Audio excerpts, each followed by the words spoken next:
Ricardo.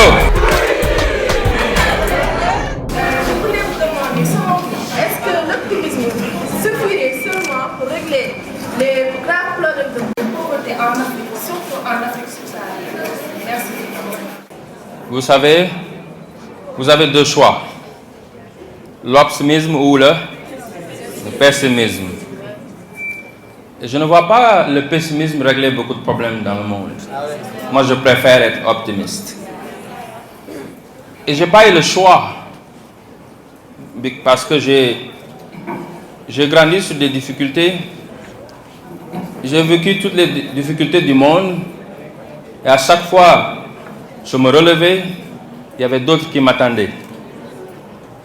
Donc à la fin, j'ai appris que l'optimisme is the way for me to be able to make it. Maintenant, les problèmes ici en Afrique, je viens de Cheikh Anta Diop University avant-hier. Et j'ai eu mal au cœur. Parce que mes mêmes frères et sœurs comme vous sont à l'université, ils ne peuvent pas avoir un ticket de restaurant pour manger la journée. Et certains de ces jeunes, leurs parents au village ont vendu leurs vaches, ont vendu le troupeau, ont vendu tout ce qu'ils avaient pour les envoyer ici à Dakar, just hoping that maybe, just maybe, my children, when they go to Cheikh Anta Diop, they can finish school and have a job and take care of me. Une université qui a plus de 80 000 jeunes, qui la majeure partie d'eux, malheureusement, ne vont pas s'en sortir.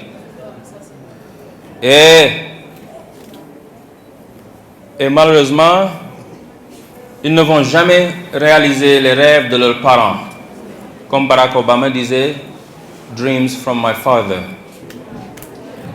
Et quand j'ai vu ça hier, ça me donne encore de la force pour aller à la rencontre de la jeunesse comme je suis en train de le faire. Parce que je sais que ces jeunes-là, ils doivent être les leaders de demain. Mais comment on va être un leader de demain? On est à l'université, on ne mange pas assez.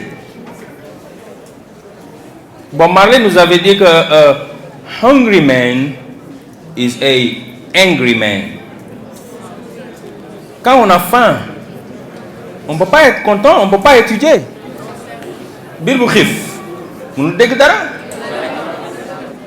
Ces difficultés sont là.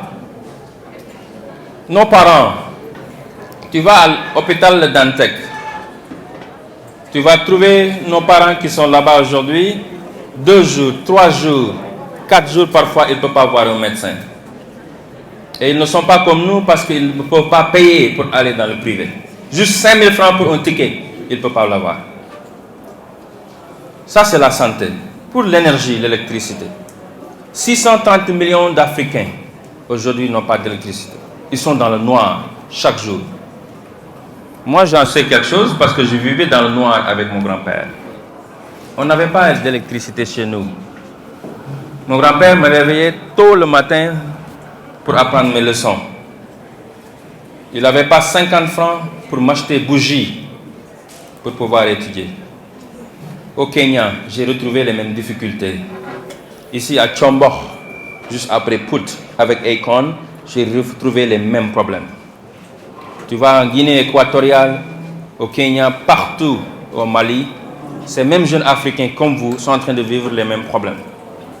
Maintenant, la question est que qu'est-ce que vous allez faire pour changer cette situation? You have to change it. You are the next generation that will have to fix the problems of Africa. Before you, there were some people that came generations before you, like Senghor, Valdiodio Ndiaye, Mamadou Dia, etc. Ils se sont battus pour nous donner l'indépendance de notre cher pays, le Sénégal. Avant eux, nos professeurs étaient des Blancs de France. Nos gouverneurs, c'était des leaders de France. Notre système éducatif était contrôlé par eux, nos banques, tout ce qu'on avait été contrôlé par les Français. Ils se sont battus, cette génération, pour nous donner cette liberté. Now, la question est, qu'est-ce que nous, cette génération, on doit faire pour vous, pour que vous aussi, vous créez des opportunités pour les générations à venir. C'est pourquoi je suis là. Je pouvais rester à Washington, à la Maison-Blanche, au Congrès, au département d'État, et quand on pouvait rester à Hollywood, mais on a dit non. On s'est mis ensemble pour lancer le Acorn Lighting Africa, pour faire tout pour que chaque jeune Africain ou chaque village en Afrique puisse avoir de l'électricité pour qu'ils aient les mêmes chances que vous et les autres Américains. C'est ça la réponse.